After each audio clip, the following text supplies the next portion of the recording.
আসসালামু আলাইকুম ওয়া রাহমাতুল্লাহি ওয়া বারাকাতুহু। বিসমিল্লাহ, আলহামদুলিল্লাহ, ওয়াসসালাতু ওয়াসসালামু আলা রাসূলিল্লাহ ওয়া বা'দ।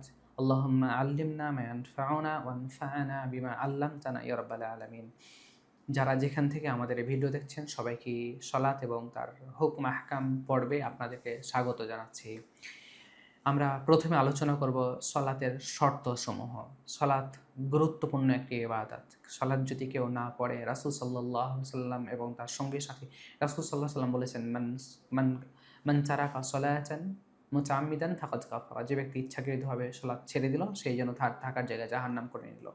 রাসূল সাল্লাল্লাহু আলাইহি ওয়াসাল্লাম এই কথা বলেছেন, বাইনাল কুফরি অল ঈমানি, ঈমান এবং কুফরের মধ্যে যে জিনিসটা পার্থক্য করে সেটা হচ্ছে সলাত। নবী করিম সাল্লাল্লাহু আলাইহি ওয়াসাল্লামের সঙ্গী সাথীরা অন্য কোনো ইবাদত ছেড়ে দিলে কাফের মনে করতেন না, কিন্তু সলাত ছেড়ে দিলেই তারা মনে করতেন যে সে কাফের হয়ে গেছে। এবং সলাতের ব্যাপারে অনেক কঠিন কঠিন কথা রয়েছে। অনেক ওলামাগণ বলেছেন, কেউ যদি স্বামী স্ত্রীর মধ্যে একজন সলাত পড়ে আরেকজন সলাত পড়ে না, তাহলে তাদের মধ্যে বিবাহ বন্ধন বাদ হয়ে গেছে, স্বামী স্ত্রী বন্ধন কেটে গেছে, তারা স্বামী স্ত্রী একসাথে থাকতে পারবে না। এমনকি অনেক ওলামাগণ বলেছেন, কেউ যদি সলাত না পড়ে তাহলে তাকে মুসলিমদের কবরস্থানে দাফন দেওয়া যাবে না। সম্মানিত সুধী, সালাত গুরুত্বপূর্ণ ইবাদত। সালাত আমাদেরকে অনেক গুরুত্বের সাথে আদায় করতে হবে। সালাতের জন্য মহাব্বত লাগবে, ভালোবাসা লাগবে। যেটা আমরা বলেছি, সালাতের জন্য দুইটি শর্ত বা ইবাদতের জন্য দুইটি শর্ত ওতপ্রোতভাবে জড়িত। একটা হচ্ছে যে কামালুল মাহাব্বা, পরিপূর্ণ ভালোবাসা থাকতে হবে। কামালুল কামালুল খুশু, কামালুল যুল্লি, পূর্ণ ভালোবাসা থাকতে হবে, পূর্ণ বিনয়ী থাকতে হবে। প্রত্যেকটা ইবাদতের জন্য এই দুইটা শর্ত। ঠিক যখন আমরা সালাত পড়ব, তখন আমরা পূর্ণ ভালোবেসে আল্লাহ তাআলার ভালোবাসার জন্য সালাত পড়ব। কামালুল যুল্লি, চূড়ান্ত পর্যায়ের বিনয়ী হয়ে আমরা ইবাদত করব, সে তার মধ্যে সালাতও রয়েছে। সালাতের ক্ষেত্রে আমাদের চূড়ান্ত পর্যায়ের ভালোবাসা লাগবে, চূড়ান্ত পর্যায়ের বিনয়ী লাগবে। সম্মানিত শুধু সালাতের নিয়ম কানুন বা আহকামসমূহের মধ্যে যদি আমরা বলতে চাই, তাহলে সর্বপ্রথম চলে আসে শুরুতুস সালাত, সালাতের শর্তসমূহ।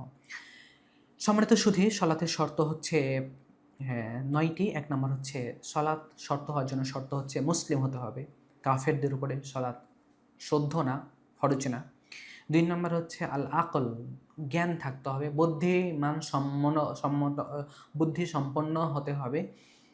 ফালা তাহসিহু মিনাল মাজনুন, মাজনুনের কাছ থেকে সালাত ফরজ নয়।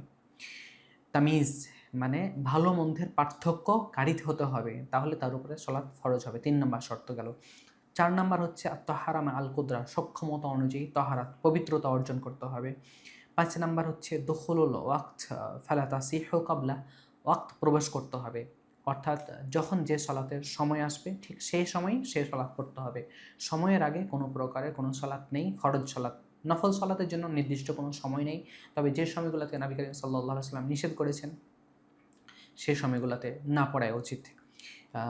ছাত্রুল আওতা, ৬ নম্বর হচ্ছে ছাত্রুল আওতা, একজন পুরুষের সতর হচ্ছে নাভি থেকে হাঁটু পর্যন্ত।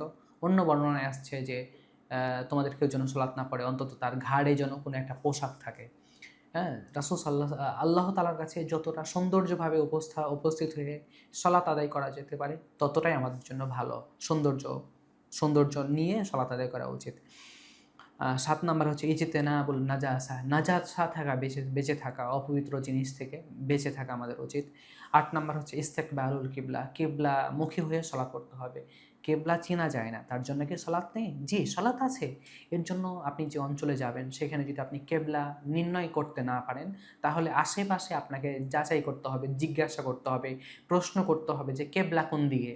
এমন একটা মরুভূমিতে, এমন একটা অঞ্চলে গেছেন যেখানে কোনো নাইপরায়ণ ব্যক্তি নেই যে আপনাকে বলবে যে কেবলা কোন দিকে, তখন আপনি নিজের ইচ্ছাধীন যেদিকে আপনার মন বলে যে এদিকে কেবলা, ঠিক সেই দিকেই আপনি কেবলামুখী হয়ে সালাত আদায় করবেন।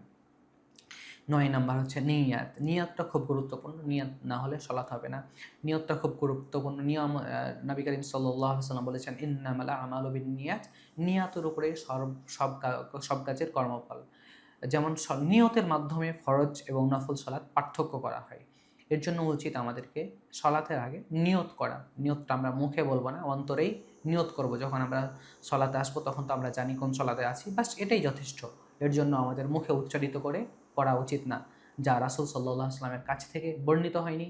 কোনো সাহাবীরা এই কাজটা করেননি, তাবেঈরা করেননি। যদিও যদিও কোনো মাযহাবে হয়তোবা আছে, কিন্তু সেই মাযহাবের অনুসারীরা অনেকেই সেটা নিষেধ করেন। আল্লাহ আমাদেরকে সলাতের শর্তগুলো জেনে বুঝে বাস্তব জীবনে আমল করার তৌফিক দান করুন। আমিন। ওয়াসসালাতু ওয়াসসালামু আলা রাসূলিল্লাহ। আসসালামু আলাইকুম ওয়া রাহমাতুল্লাহি ওয়া বারাকাতুহু।